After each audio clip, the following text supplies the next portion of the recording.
Dear students, এখন আলোচনা করব ক্লাস 4 লেসন 3 টেস্ট অফ বেঙ্গলের activity 7A, 7B, 7C, 8A, 8B, 9A এবং 9B। কি বলা রয়েছে অ্যাক্টিভিটি 7A-তে? Circle the proper nouns in the following passage. নিচের প্যাসেজটিতে প্রপার নাউনগুলোতে গোল দাগ দাও।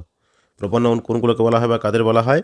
যে নাউনের সাহায্যে কোনো বিশেষ বা নির্দিষ্ট ব্যক্তি, বস্তু বা স্থানের নাম বোঝায় তাকে প্রপার নাউন বলে। ইংরেজিতে এগুলো ক্যাপিটাল লেটার দিয়ে শুরু হয় বলে এগুলোকে আবার ক্যাপিটাল লেটার নাউন্সও বলা হয়। তো কি বলা রয়েছে প্যাসেজটিতে? India is our motherland, Bharat হয় আমাদের মাতৃভূমি। এখানে ইন্ডিয়া হচ্ছে প্রপার নাউন, আমরা ইন্ডিয়াতে গোল করব। তারপর রয়েছে we have the Himalayas in the north, আমাদের রয়েছে উত্তরে হিমালয় পর্বতমালা। তাহলে এখানে হিমালয়াসটা হচ্ছে এখানে proper noun. The Indian Ocean in the south, দক্ষিণে রয়েছে ভারত মহাসাগর, তাহলে এখানে ইন্ডিয়ান ওশিয়ান হচ্ছে প্রপার নাউন। তারপর রয়েছে দ্য বে of Bengal lies in the east, পূর্বে অবস্থিত বঙ্গোপসাগর, এখানে প্রপার নাউন রয়েছে বে অফ বেঙ্গল। এবং তারপর and the Arabian sea in the west, এবং পশ্চিমে রয়েছে আরব সাগর, এখানে অ্যারাবিয়ান সি হচ্ছে প্রপার নাউন। এবং তারপর রয়েছে new Delhi is the capital of our country, নতুন দিল্লি হলো আমাদের দেশের রাজধানী, এখানে প্রপার নাউন রয়েছে নিউ দিল্লি। তো তোমরা এখানে লক্ষ্য করবে যে প্রত্যেকটা প্রপার নাউন কিন্তু এখানে ক্যাপিটাল লেটার দিয়ে শুরু হয়েছে। তারপর রয়েছে 7B, বলা হচ্ছে fill in the blanks with pronounce, pronoun বসিয়ে শূন্যস্থানগুলোকে পূরণ করো। প্রোনাউন হচ্ছে বাংলায় আমরা বলি সর্বনাম, নামের পরিবর্তে অর্থাৎ বিশেষ্য পদের পরিবর্তে যে পদ ব্যবহার করা হয় সেগুলোকে বলা হয় প্রোনাউন। তো কি বলা রয়েছে? একে বলা রয়েছে রবি ইজ এ গুড বয়, রবি হয় একটা ভালো ছেলে। তারপর শূন্যস্থান ছিল সেখানে লেখা আছে হি স্টাডিজ ইন ক্লাস 4, সে চতুর্থ শ্রেণীতে পড়ে, এখানে শূন্যস্থানে বসানো হয়েছে হি। দুয়ে রয়েছে পিপুল ওয়ার হ্যাপি, লোকেরা আনন্দিত ছিল বা খুশি ছিল। তারপর ড্যাশ, তারপর দেওয়া আছে ওয়ার শাউটিং ইন জয়, এখানে শূন্যস্থানে বসানো হয়েছে they were shouting in joy, তারা আনন্দে চিৎকার করছিল, এখানে দে প্রোনাউন ব্যবহার করা হয়েছে। তারপর রয়েছে Salma is a young girl, Salma হয় একটি ছোট্ট মেয়ে। তারপর শূন্যস্থান রয়েছে ড্রজ ওয়েল, শূন্যস্থানে বসানো হয়েছে সি ড্রজ ওয়েল, সে ভালো আঁকে। তারপর চারে রয়েছে I red A book yesterday, আমি গতকাল একটি বই পড়েছিলাম। এবং তারপর রয়েছে আই লাইকড ড্যাশ, দেওয়া রয়েছে ভেরি মাচ, শূন্যস্থানে বসানো হয়েছে it, I liked it very much, আমার এটা খুব ভালো লেগেছিল বা আমি এটাকে খুব পছন্দ করেছিলাম, এখানে ইট প্রোনাউনটিকে ব্যবহার করা হয়েছে। এই গেল অ্যাক্টিভিটি 7B। এরপর রয়েছে অ্যাক্টিভিটি 7C, এখানে কি বলা রয়েছে pick out the proper nouns and pronouns in the following passage, নিচের প্যাসেজটিতে প্রপার নাউনগুলো এবং প্রোনাউনগুলোকে চিহ্নিত করো and place them in the correct columns, এবং সেগুলিকে সঠিক স্তম্ভের ভেতর অবস্থান করো বা রাখো। তো কি বলা রয়েছে প্যাসেজটি? There are many famous tourist spots in West Bengal, পশ্চিমবঙ্গে অনেক বিখ্যাত বেড়ানোর জায়গা রয়েছে। তো এখানে ওয়েস্ট বেঙ্গল হচ্ছে প্রপার নাউন, তাহলে এটাকে প্রপার নাউনের ভেতরে লিখব। তাহলে এখানে প্রপার নাউনের কলামে লিখব ওয়েস্ট বেঙ্গল, এবং এখানে আর কোনো প্রপার নাউন বা প্রোনাউন নেই। তারপরে সেন্টেন্স হচ্ছে the Sundarbans, Shantiniketan and Jaldapara are some of them, তাদের মধ্যে কিছু হলো সুন্দরবন, শান্তিনিকেতন এবং জলদাপাড়া। এখানে অনেকগুলো প্রপার নাউন রয়েছে, তার মধ্যে সুন্দরবনস একটা, তাহলে এটাকে আমরা লিখব প্রপার নাউন্সের ঘরে। তারপর হচ্ছে শান্তিনিকেতন, এটাও একটা প্রপার নাউন। এবং তারপর রয়েছে জলদাপাড়া, সেটাও হচ্ছে প্রপার নাউন। এ হলো প্রপার নাউন। আর তারপর এখানে প্রোনাউনও রয়েছে, সামটাকে এখানে প্রোনাউন আকারে ব্যবহার করা হয়েছে বলতে পারি, আর দেমটা হচ্ছে একটা প্রোনাউন এই সেন্টেন্সে। তারপরের সেন্টেন্স হচ্ছে many people visit this places during vacations, ছুটির সময় অনেক মানুষই এখানে বেড়াতে আসে, এবং এই সেন্টেন্সের মধ্যে কোনো না আছে প্রপার নাউন এবং না আছে কোনো প্রোনাউন। তারপরের সেন্টেন্স হচ্ছে they enjoy their stay at this places, তারা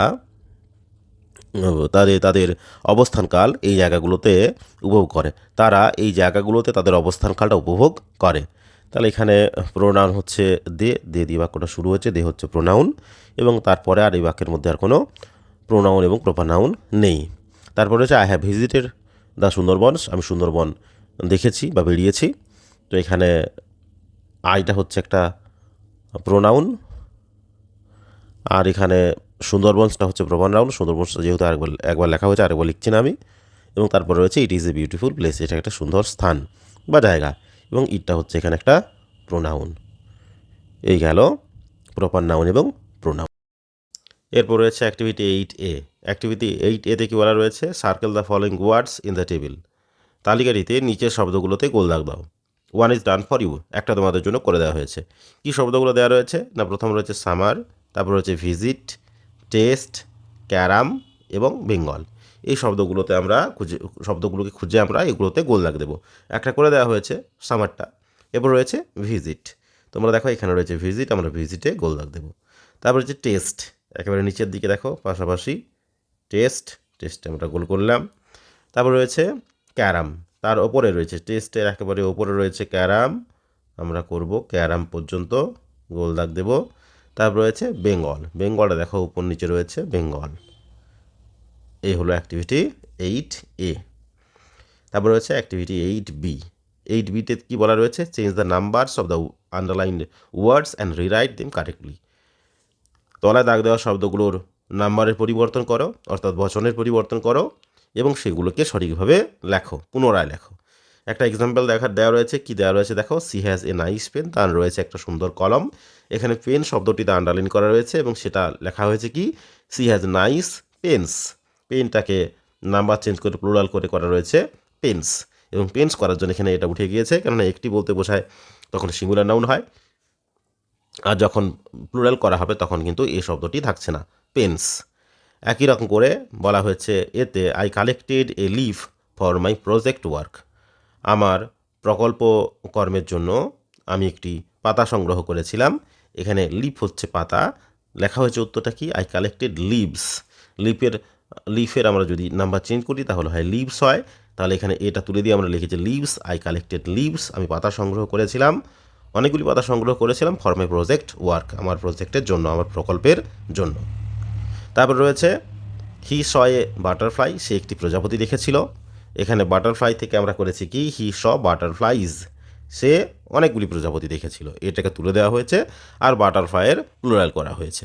তারপর রয়েছে আই স অ্যান অক্স, আমি একটি ষাঁড় দেখেছিলাম, লেখা হচ্ছে আই স অক্সেন, অ্যান্ডটা তুলে দিয়ে লেখা হচ্ছে অক্সেন, আমি ষাঁড়গুলিকে দেখেছিলাম। এ হলো অ্যাক্টিভিটি 8B। এরপর রয়েছে অ্যাক্টিভিটি 9A। বলা হচ্ছে right 4 sentences on your favourite food item. তোমার প্রিয় খাবারের ওপর 4টি বাক্য লিখো। ইউজ দ্য ফলোয়িং হিন্টস, নিচের সংকেতগুলি ব্যবহার করো।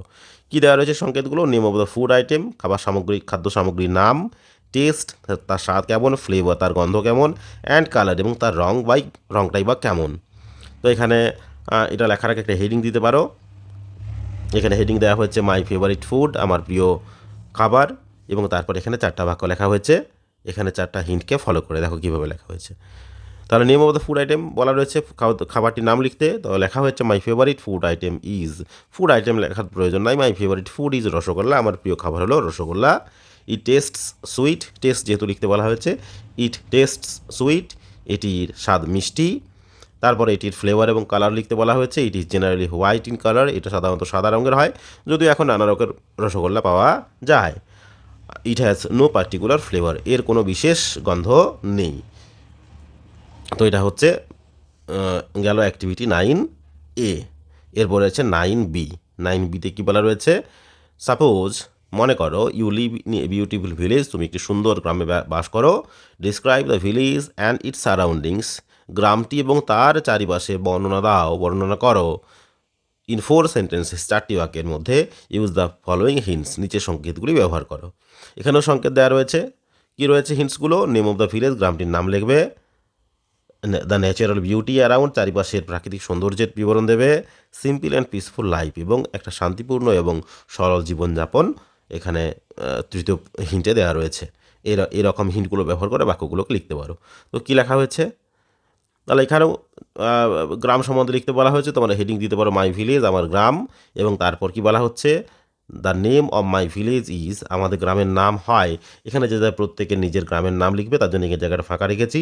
যদি কেউ গ্রামে বাস না করে কোনো টাউনে বা কোনো শহরে বাস করো, তখন তোমরা একটা কাল্পনিক নাম লিখে দেবে, যেহেতু এখানে গ্রামের কথাই বলা হয়েছে। এবং তারপর বলা হচ্ছে it is a beautiful village, এটা একটা সুন্দর গ্রাম। সারাউন্ডেড বাই গ্রিনারি, সবুজ গাছপালায় ঘেরা, এটা একটা সবুজ গাছপালায় ঘেরা সুন্দর গ্রাম। Most of the villagers are farmers, বেশিরভাগ গ্রামবাসী হয় কৃষক। All the villagers live a simple and peaceful life here. এখানে সমস্ত গ্রামবাসীরা একটা সরল, একটা সহজ এবং শান্তিপূর্ণ জীবনযাপন করে। এ হলো অ্যাক্টিভিটি 9B। তো ছাত্রছাত্রীরা যদি ভিডিওটি ভালো লেগে থাকে তাহলে লাইক করবে এবং অবশ্যই চ্যানেলটি সাবস্ক্রাইব করবে। আর যদি কিছু জিজ্ঞাসা থাকে বা কোনো মতামত থাকে তাহলে অবশ্যই কমেন্ট করে জানাবে। ধন্যবাদ।